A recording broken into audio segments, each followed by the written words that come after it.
Olá, você profissional da área de saúde que está envolvido com a acreditação. Está lendo o manual e está percebendo que ele é bem complicado e como a gente consegue produzir evidências para essas coisas complicadas. Eu sou o Célio, consultor, trabalho com consultoria ONA desde 99, ou seja, desde a fundação da ONA. Já treinei os avaliadores, já viajei o Brasil inteiro auditando, avaliando hospitais. Sou professor de pós-graduação na área da auditoria.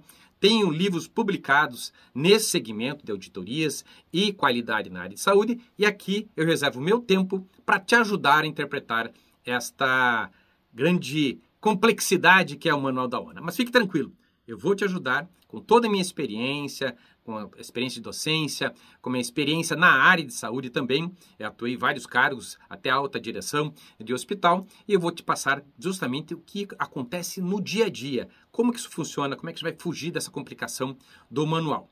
Lembro de você deixar o like, não custa nada, pessoal, para a gente é algo de incentivo porque leva bastante tempo para a gente produzir um vídeo desse, até transcrever, fazer, edição, leva bastante tempo. Então, uma maneira de você incentivar que a gente continue fazendo esses vídeos é a maneira singela, escreva qualquer coisa para que o YouTube entenda como relevante e mande para mais pessoas. Assim você dá uma forma de se agradecer a gente.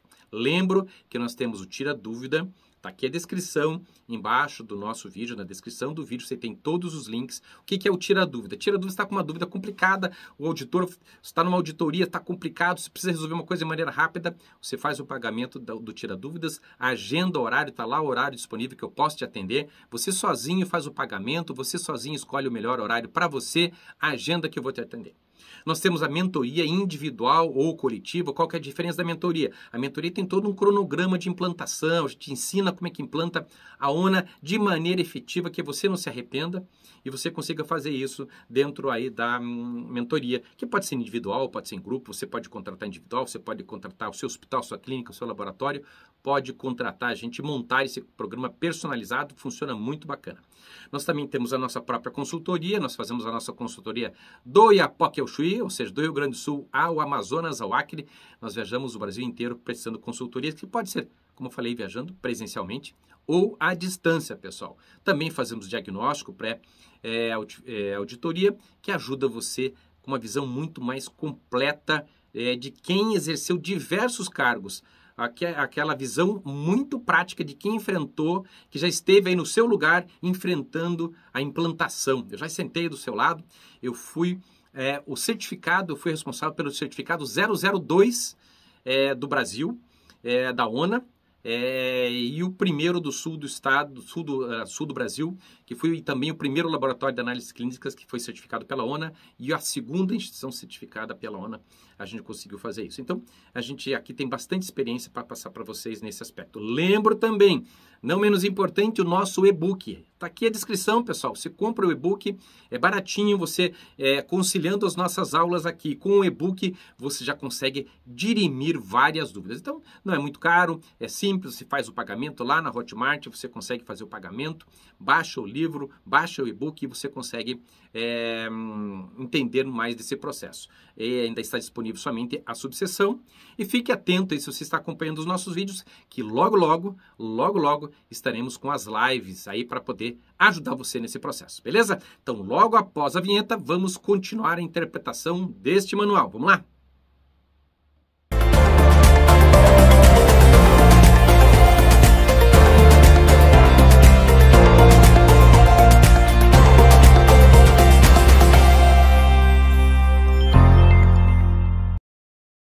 Então, estamos interpretando o Manual da Acreditação ONA, NA de Serviços Hospitalares, a interpretação dos requisitos aí com as dicas práticas aqui do consultor Célio Luiz. Vamos lá então, pessoal? É isso aí. Vamos para o próximo requisito. Cumpre as diretrizes institucionais de transição do cuidado com troca de informação para a continuidade da assistência. Veja bem, pessoal, quando a gente fala em diretrizes institucionais de transição do cuidado, é algo bem abrangente, bem amplo e que envolve várias situações de transição do cuidado e a transição e a troca de comunicação interna dentro de uma instituição de saúde. E aí não importa qual área que você está, em que departamento que você está, em que setor você está dentro do hospital. Isso impacta desde um centro cirúrgico, de uma do atendimento de um neonato, de uma enfermaria, de uma unidade de internação, em qualquer área, no pronto atendimento, no pronto-socorro, não importa. Se você pegar esse requisito, ele vai se repetir várias e várias vezes no manual e normalmente eu acabo fazendo um recorte dessa informação, porque ela é a mesma, ela se repete em várias subseções. Então aqui sempre quando a gente tiver essa interpretação mais geral, eu vou dar essa visão mais geral. Então, esse cumpre as diretrizes institucionais de transição do cuidado, com troca de informações para continuidade da assistência, está relacionado a qualquer área dentro do hospital ou de uma clínica que atenda o seu paciente. Então, vamos lá o que tem na orientação. Definir diretrizes, ou seja, definir padrões para a transição de cuidado e saúde em qualquer momento da prestação em que se verifique a transferência de responsabilidade. Veja, eu deixei até grifado, a transferência de responsabilidade de cuidados e de informações entre prestadores que têm como missão a continuidade e segurança dos mesmos. Do que ele está falando aqui? Transferência de responsabilidade, pessoal. Eu estou trabalhando no laboratório, estou fazendo lá uma gasometria, ela está extremamente alterada. Opa, tem que pegar o telefone na hora e ligar para o médico lá do centro cirúrgico, da UTI. Olha, a gasometria está alterada. Eu estou lá num achado crítico, numa imagem muito crítica, eu tenho que pegar para o médico e ligar. Olha, escuta, isso aqui é muito grave. Avisar o médico, ou seja, é a transferência de responsabilidade em relação àquele cuidado. Para quê? Para que eu tenha continuidade de segurança. Então, diz ainda o manual, definir estratégias, ou seja, técnicas, estratégias para o estabelecimento de uma boa comunicação, atentando à linguagem empregada, ou seja, uma linguagem clara, objetiva e precisa, para realizar o quê? Os devidos registros em prontuários, o trânsito dessas informações. Para quê? Estabelecendo comunicação segura, por exemplo, entre laboratório, para valores críticos que eu acabei de mencionar, ou serviços de imagens, os achados clínicos, como eu também já citei. Também visa esse requisito, pessoal, estabelecer a comunicação com o paciente, família ou acompanhante. No que? Orientações, informações sobre o caso, a continuidade do caso, as orientações pós-alta, pós-cirurgia, a liberação, por exemplo, de um neonato. Percebe? Então, todo é o complexo relacionado à comunicação. Fala ainda o manual. Registro da abertura dos protocolos institucionais para unidades que darão continuidade ao cuidado. E fala também em capacitar os profissionais para a utilização das ferramentas adequadas de comunicação. Como evidência, não poderia deixar de ser, né, pessoal, os procedimentos operacionais padrão que vocês vão determinar quais são os padrões de conduta. Eventualmente com formulários, esses formulários podem ser formulários escritos, podem ser formulários digitais ou do sistema, pode ser definir fluxogramas, ou seja, definição, né, de mapeamento de processo para que você defina as estratégias da comunicação, ou seja, qual que é o valor crítico, muito crítico para passar a informação, o tempo da informação, percebe? Então lá no laboratório, o teu prestador tem que definir no fluxo o nível de criticidade desses valores críticos. Não é qualquer valor, não é uma glicemia de 120 que vai ser considerado valor crítico, percebe? Tudo vai depender do caso do paciente, percebe? Então, é a definição de um fluxo.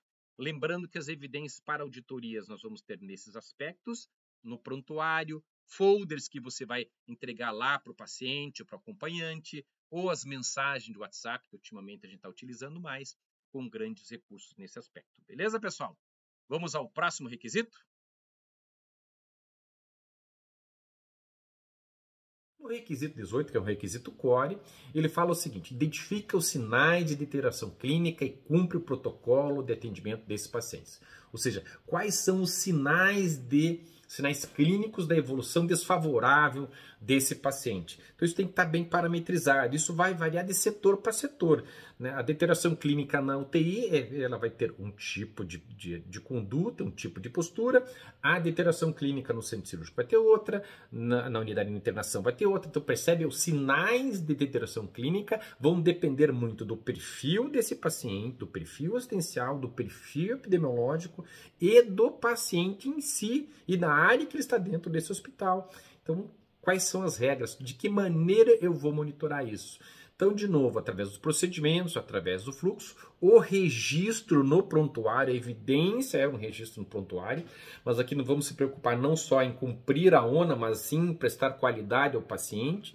Então, como é que eu faço isso? Qual que é a minha sugestão, minha dica? Né? Estabelecer os fluxos para esses pacientes, os diferentes fluxos, como eu acabei de mencionar, e uma dica legal, pessoal, fazer máscaras para o sistema. Então, normalmente, se o teu sistema não for amigável no sentido de você personalizar esses itens, você pode criar máscaras. Então, você cria lá no Word uma máscara e quando você vai lá no prontuário, você copia e cola. Então, você pode fazer uma máscara com esses graus de deterioração e você copia e cola lá no prontuário, na descrição, na evolução, na anotação de enfermagem, no próprio registro do médico, da evolução. Então você pode criar máscaras e padronizar essas máscaras. Fica muito mais fácil de se fazer isso, por quê? Porque o protocolo, se a pessoa lê o protocolo, mas não faz na prática, não registra na prática, você não tem primeiro a evidência, que é para a ONA, mas também você não tem a segurança da qualidade da prestação do serviço para o paciente cliente, ok? Então, máscaras bem interessantes, essas máscaras. O que são máscaras, pessoal?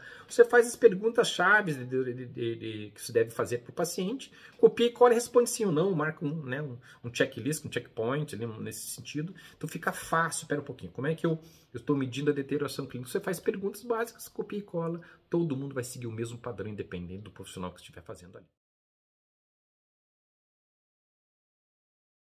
Estabelece, acompanha, avalia, adequa, se necessário, plano terapêutico individualizado, considerando diagnósticos, procedimentos e morbidades. Lógico, pessoal, né? Ele fala que a equipe assistencial estabelece todas as etapas do plano terapêutico, melhor falando. Como é que isso vai evidenciar? Através dos procedimentos, formulários, o plano terapêutico versus o protocolo, pessoal. Eu não preciso inventar moda. O plano terapêutico individualizado está onde? No protocolo. Percebe? Então, o plano é a materialização do protocolo clínico. Não tem segredo. Então, eu vou pegar lá, como é que eu vou auditar isso? Se eu tivesse que auditar lá esse requisito do padrão, eu pegaria o protocolo e avaliaria lá um prontuário, pegaria um prontuário e verificaria assim, espera um pouquinho, lá no protocolo estabeleceu tal conduta. Então, eu consigo verificar se o plano terapêutico está sendo evidenciado. Ou seja, é a manifestação, é como se o protocolo clínico fosse a teoria e o plano terapêutico a prática no dia a dia, a evidência lá no registro, no prontuário, na dispensação farmacêutica, ou seja, o registro, o plano terapêutico é o registro, é a evidência dentro de cada paciente. Por isso que cada paciente, o plano terapêutico, ele pode ser adequado, avaliado. Então eu vou me adequando, por quê? Porque eu tenho que seguir um protocolo. Percebe? Eu tenho um protocolo clínico a ser seguido. Então, esse plano terapêutico ele vai mudando, porque lá no protocolo clínico eu tenho que prever as situações de melhora do paciente ou piora do paciente. Percebe? Quando a gente fala lá dos riscos, da gravidade do paciente. Percebe? Então, por isso que eu falo para vocês, quando eu falei aqui ainda, né, que implantar protocolos clínicos leva 1 ou 2 anos se o teu hospital não tem. Por quê? Porque nós temos que verificar várias nuances. Não faça um protocolo clínico para enxaqueca e pronto. E tá aí, tá pronto. Em 2 páginas eu faço o protocolo, referencio com medicina baseada em evidência e acabou. Não, não é bem assim. Há algo mais complexo por trás do protocolo, se você quiser fazer a gestão da qualidade como deve ser feita. Se você realmente quer implantar a ONA do jeito que é para ser feito. Se a sua instituição, se alguém, de repente, quer implantar lá a ONA só para cumprir tabela, pessoal, aí quanto mais simples, melhor, lógico, né? E para o avaliador, isso também pode não influenciar tanto. Mas é importante que aqui nos nossos vídeos a gente sempre vai puxar vocês para o Gold Standard, para o padrão ouro, né? Então a dica, né, pessoal, que esses prontuários têm esse plano de condutas definidas, essas metas definidas, essas avaliações, a previsão de alta, percebe? Eu não posso ter um paciente atendendo um paciente, todo mundo atendendo esse paciente, aí o paciente pergunta, quando é que eu vou ter alta? Ah, o senhor tem que falar com o doutor. O doutor sabe, o doutor tem uma previsão, mas a equipe, o plano terapêutico não é do doutor, não é do médico. Embora ele lidere todo esse processo. O plano terapêutico é da equipe multidisciplinar. A equipe assistencial. Olha, que a equipe é assistencial. Então, eu tenho que definir, na hora que eu interno um paciente, eu tenho que estabelecer metas. Quando que eu vou te dar alta? Qual que é a expectativa de dar alta? Então, a gente tem que parar. Muitos profissionais têm, mas eu não vou explicar para o paciente, porque depois leva mais tempo, ele vai me cobrar.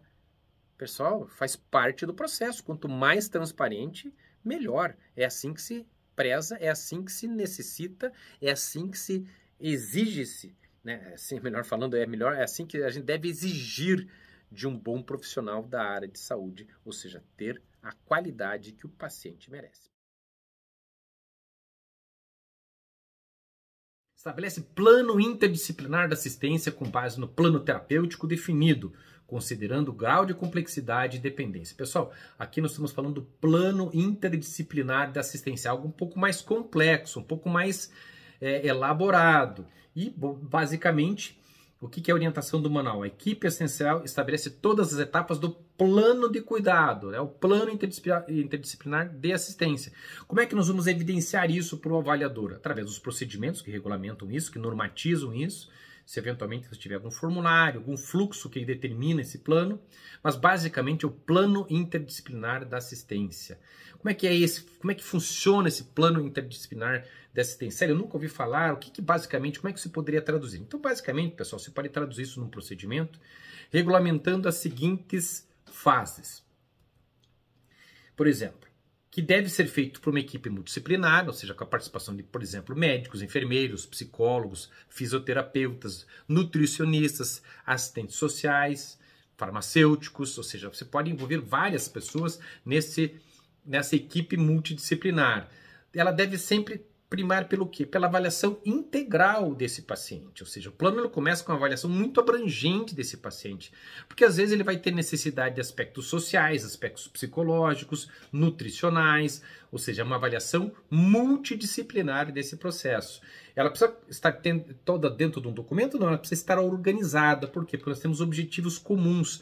Então, dentro ali desse plano interdisciplinar de assistência, nós vamos ter objetivos comuns que precisam estar correlacionados na equipe, ou seja, todo esse cabedal de informações tem que estar bem coordenado, ou seja, o plano de cuidado ele tem que estar coordenado, ou seja, esse plano ele detalha as responsabilidades e intervenções de cada membro da equipe, ou seja, o que o médico vai fazer dentro do cuidado desse paciente, o que o enfermeiro vai fazer, eventualmente o papel do psicólogo, do fisioterapeuta, eventualmente se eu tiver a participação de um nutricionista clínico, se eu tiver a farmácia clínica, se eu tiver assistência social numa necessidade, ou seja, é um plano coordenado. Então eu vou redigir um documento que vai estabelecendo como é que vai funcionar essas situações. Além disso, pessoal, o que é importante? A comunicação e a coordenação desse plano multidisciplinar. Ou seja, com reuniões regulares ou uma comunicação contínua. Então, eu não tenho condições de reunir um médico, farmacêutico, assistente social e psicólogo. Ok, é muito difícil isso na prática do dia a dia. Mas eu posso ter um fluxo de comunicação contínua com esses membros. Ou seja, o que é o norte para esse paciente? O que ele deve ser submetido? E aqui as comunicações contínuas, onde é que eu vou registrar isso? No prontuário, né, pessoal? Lembrar também da participação do paciente e da família nesse plano interdisciplinar. A Ana gosta muito de observar isso. Então, tanto o paciente quanto os seus familiares devem ser frequentemente envolvidos nesse planejamento e na tomada de decisões.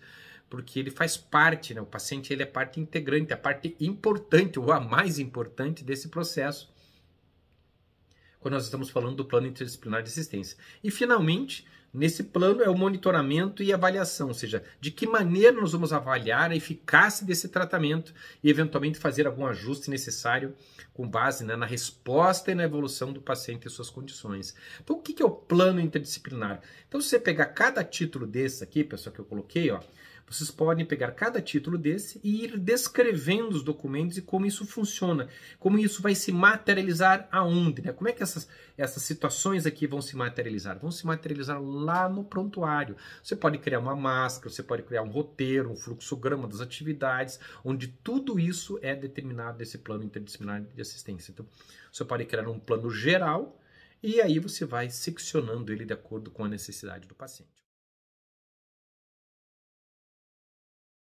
Estabelece critérios para prática segura de transporte intra e interhospitalar dos pacientes. Também nós já falamos isso na gestão do acesso, entendeu?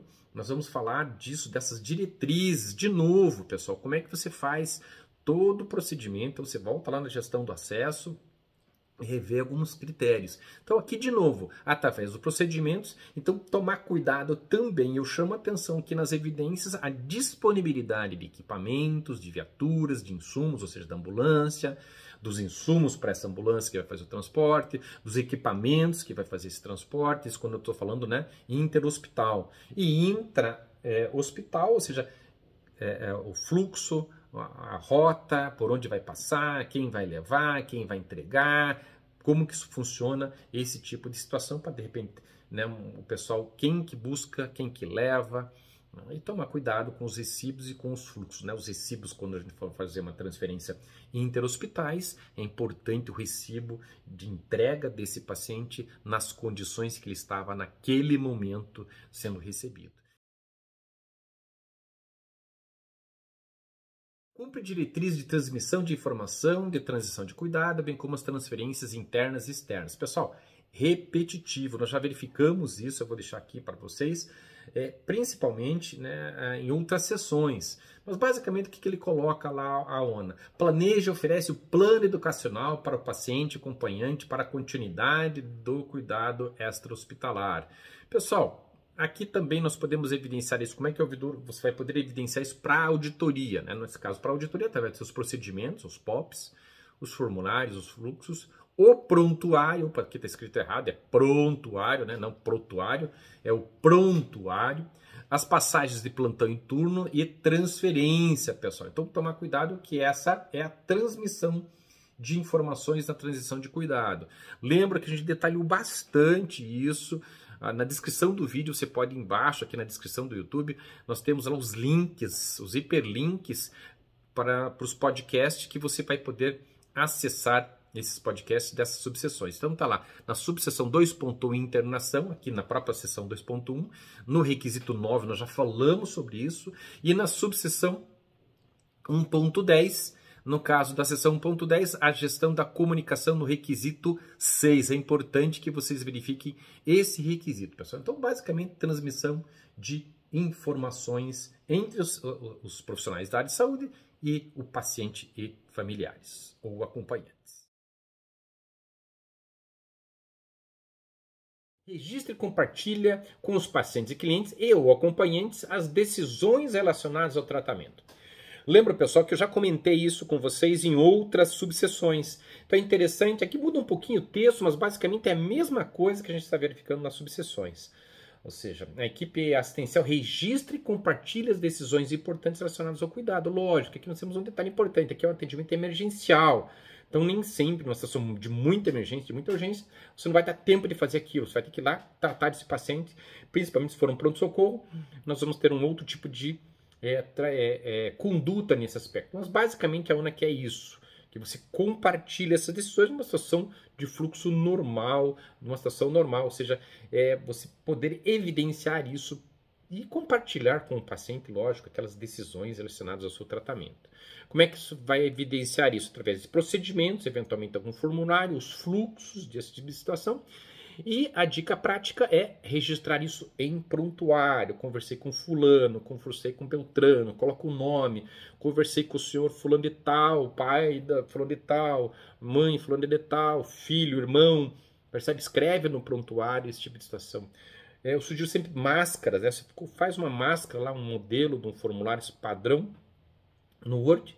Toda vez que você for usar essa máscara, se o teu sistema não permite a criação de máscara, você copia e cola do Word essa máscara lá na descrição, por exemplo, de um prontuário, e você tem um padrão de registro de informações que você obriga quem estiver utilizando o prontuário ou estiver registrando e compartilhando essas decisões de tratamento dentro lá do prontuário. Então a máscara fica bem interessante. Você vai adaptar essa máscara de acordo com a pertinência e o perfil da sua organização de saúde. Tudo vai ter isso, varia muito, pessoal.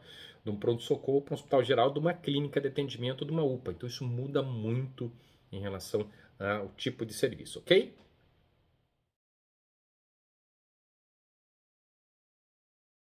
Cumpre as diretrizes de notificação de incidentes e eventos adversos. Pessoal, isso nós já vimos. Mas a ONA, ela repete algumas informações no manual que ela podia ser um pouco mais sucinta. Então ela diz de novo, né, cumpre a prática da notificação de incidentes, circunstâncias de risco, near miss ou quase erro, eventos sem dano, eventos adversos. Ou seja, isso a gente já viu, pessoal, aqui na subseção 1.2, gestão da qualidade de segurança, basicamente no requisito número 6. Então, como é que você vai evidenciar? Reforçando mais uma vez, através dos seus procedimentos que regulamentam essa notificação, dos formulários disponíveis, quer sejam no sistema, quer sejam físicos, os fluxos de atendimento a essas notificações, os relatórios e as próprias investigações. Como a gente já viu isso lá na seção 1.2, o que eu sugiro para vocês? Que você aqui no próprio vídeo do YouTube, você clica lá no hiperlink, isso vai cair lá na seção 1.2, no capítulo destinado ao requisito número 6, você consegue entrar lá e tirar essa dúvida bem específica. Cumpre as diretrizes de notificação, de hemovigilância, farmacovigilância, tecnovigilância e biovigilância. Pessoal, são as regras básicas determinadas nos casos de hemovigilância, farmacovigilância, tecnovigilância. Esse é autoexplicativo, ou seja, como que você notifica. Então, as evidências, os procedimentos são os formulários de notificação disso. E aqui, pessoal, cabe ressaltar quando são os casos de notificação e quando isso tem retorno. Então, tem que tomar cuidado nas notificações, que são as situações reativas, mas também as questões passivas, ou seja, naqueles casos em que a vigilância sanitária, a Anvisa, determina o cuidado com determinados insumos. Então, isso, como é que é feito a disseminação, fluxo dessas informações, os formulários envolvidos com isso. Porque imagina o seguinte, eu tenho um problema de farmacovigilância com determinado fármaco. O farmacêutico fica sabendo disso. E como é que toda a equipe fica sabendo? De que maneira eu fico sabendo em relação a isso? Em relação à tecnovigilância, de que maneira se houve um problema geral no Brasil, como que é feita essa disseminação, esse fluxo de informações para essa determinada área, para esse determinado fármaco ou para esse determinado equipamento. E lógico, a biovigilância também, as questões de biossegurança também atreladas a esse processo. Cumpre os critérios e procedimentos de segurança para a utilização de equipamentos, pessoal. Então, a equipe adere aos procedimentos de segurança na utilização de equipamentos. De novo, você vai traduzir quais são os equipamentos que precisa ter critério de segurança para utilização, um fluxo de atendimento, mas basicamente o treinamento. Então, de que maneira? Quais são os equipamentos que você usa, por exemplo, lá na internação, em qualquer outra área que você consiga trabalhar nesse processo. Então, se você está trabalhando lá e você consegue verificar que na internação tem um equipamento específico para isso, você precisa estar treinado e que, lógico, esse equipamento necessite critérios de segurança. Então, você vai procedimentar isso e, basicamente, a maior dica para vocês é o treinamento, a evidência de que esse equipamento foi treinado e os colaboradores foram treinados nesse equipamento.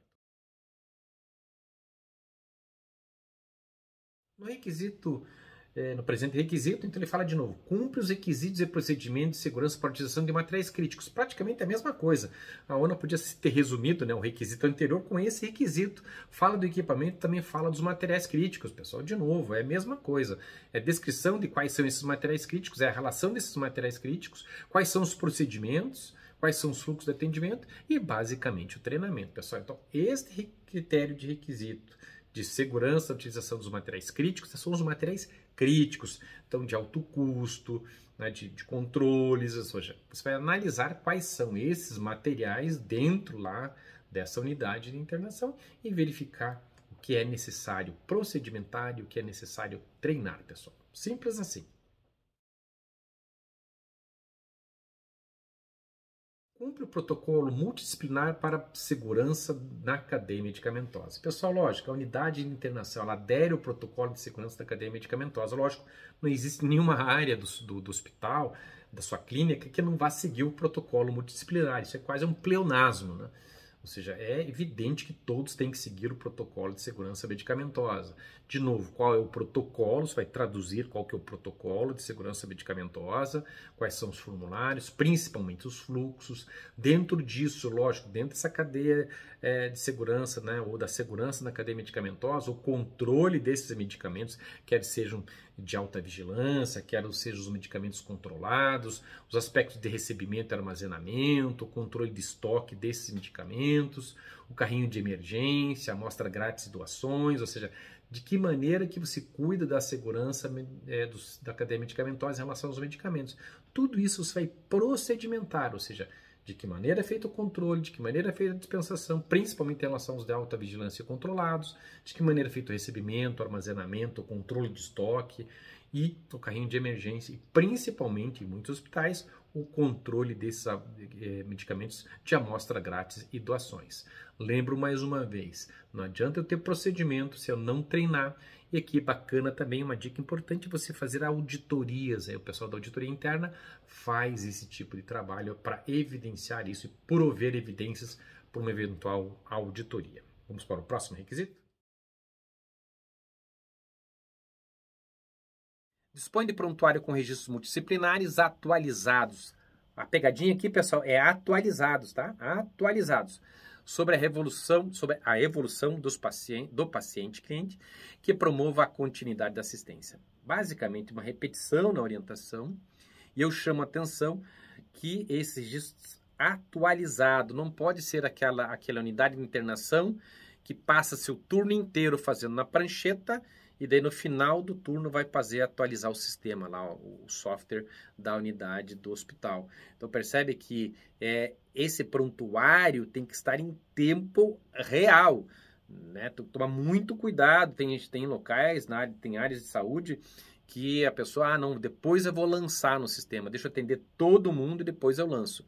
Ok, tem guardadas as devidas proporções, esse tempo tem que ser oportuno, percebe? Não estou dizendo que você tem que atropelar as coisas ou mudar o seu fluxo. O que não pode é você fazer, por exemplo, a administração do medicamento do paciente às 7 horas da manhã e for atualizar isso às 11 horas, 11h30, porque você está sendo de plantão. O que ficou nesse meio tempo, percebe? Então, nós temos que ter bom senso também nesse prontuário. Então, aqui, pessoal, ninguém está falando do SAMI novamente, ninguém vai falar de novo do prontuário, que vocês podem verificar nos vídeos anteriores que eu disponibilizei para vocês. Aqui, a pegadinha é, basicamente, o registro atualizado. É isso que a ONA quer dar uma olhadinha, ela quer verificar justamente esse tipo de situação. Tomar cuidado com a passagem de plantão e reforço a questão do prontuário em tempo real. Dispõe de plano de alta multidisciplinar de conhecimento do paciente-cliente e o acompanhante para a continuidade do cuidado extra-hospitalar, considerando diagnósticos, procedimentos e morbidades. Pessoal, importante isso aqui, prestem bem atenção. Plano de alta disciplinar de conhecimento do paciente-cliente e ou acompanhantes. Então, basicamente, a repetição, ou seja, de que maneira eu vou evidenciar isso? Eu tenho que ter um procedimento regulamentando como é que isso funciona. Eventualmente eu posso ter um formulário, que ele pode estar definido como resumo de alta, o próprio prontuário. Ou seja, tudo isso que nós vamos estar estabelecendo é importante que você tenha isso registrado no prontuário, esse planejamento de alta. Ou seja, como é que vai fazer esse planejamento da alta, como é que vai funcionar, quais são as metas, quais são os prazos a serem seguidos e obedecidos. Ou seja, de que maneira o paciente vai acompanhar isso. Eu vou contar para vocês uma história. Recentemente eu fiz uma cirurgia no ombro e muito interessante que antes de eu entrar na cirurgia, eu já tinha uma orientação do pós-cirúrgico. E quando o médico saiu da cirurgia e foi me dar alta, ele já me deu uma folha, um papel A4 com todas as orientações que dali iam se suceder, né? Deu uma gagueira agora, do que ali para frente ia acontecer. E então eu tinha noção de quantas consultas eu ainda teria que ter nesse pós-operatório, que eu teria que fazer fisioterapia, que essa fisioterapia ia durar a expectativa de mais ou menos tanto tempo, qualquer frequência, a expectativa de ter dor ou não ter dor, ou seja, muitas das informações estavam muito claras para mim, tanto que ainda estou na fisioterapia desse processo, e eu sei muito bem ainda o que me espera. Que fase que eu estou, Então eu consigo vislumbrar a minha alta em relação a esse procedimento cirúrgico que aconteceu. Veja, uma simples folha de A4. Me deixou tranquilo, me deu informações, eu não preciso ficar ligando para o paciente, para o médico, não preciso ficar ligando para a secretária, fazendo o médico deixar de atender, ficar atendendo o telefone, porque a informação já está clara, já está disponível. E isso está registrado no prontuário também. Então fica muito claro essas informações, pessoal, quando eu trabalho de maneira transparente e entregando para o paciente. Ah, Marcelo, as coisas podem mudar de acordo com a evolução do paciente. Ok, mas a linha principal da informação já está ali adotada e clara para o paciente. Estabelece critérios para a alta segura do paciente cliente neonatal. A orientação é simples, deve conter os critérios definidos para a alta segura, baseados em evidência científica. Nas unidades de cuidados intensivos, os critérios de alta devem ser validados pelo médico responsável técnico daquela área, ou seja, todos os critérios de alta devem ser, aqui uma redundância, né, da ONA, e cabe uma observação, quando ela fala aqui, né, que nas unidades de cuidados intensivos, os critérios de alta devem ser validados pelo médico responsável técnico. Pessoal, todos os critérios de alta têm que ser validados pelo responsável técnico. Todos os POPs, todos os protocolos devem ser validados pelo médico responsável técnico, não só das unidades em terapia intensiva, não os de cuidados intensivos. Aqui a ONA pode induzir ao erro, né, pessoal? Todo POP técnico, qualquer procedimento operacional padrão, qualquer protocolo técnico deve ser validado, ou seja, deve ser assinado pelo responsável técnico.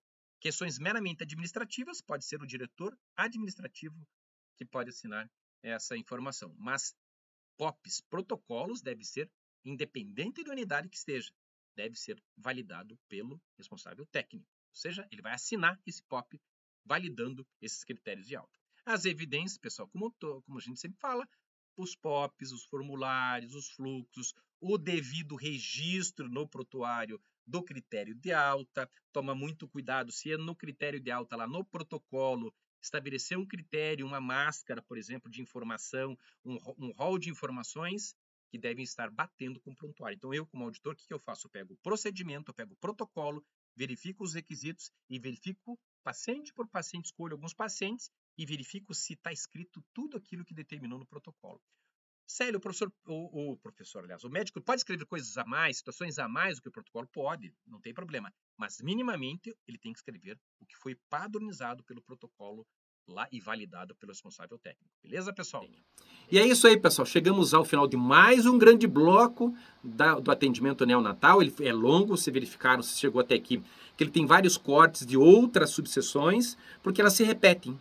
Então, não tem sentido eu ficar falando a mesma coisa aqui de um assunto que a gente já viu. Então, você pode procurar esses assuntos e nos procurar se você tiver eventualmente alguma dúvida. Deixa o seu like, compartilha com alguém e até a próxima!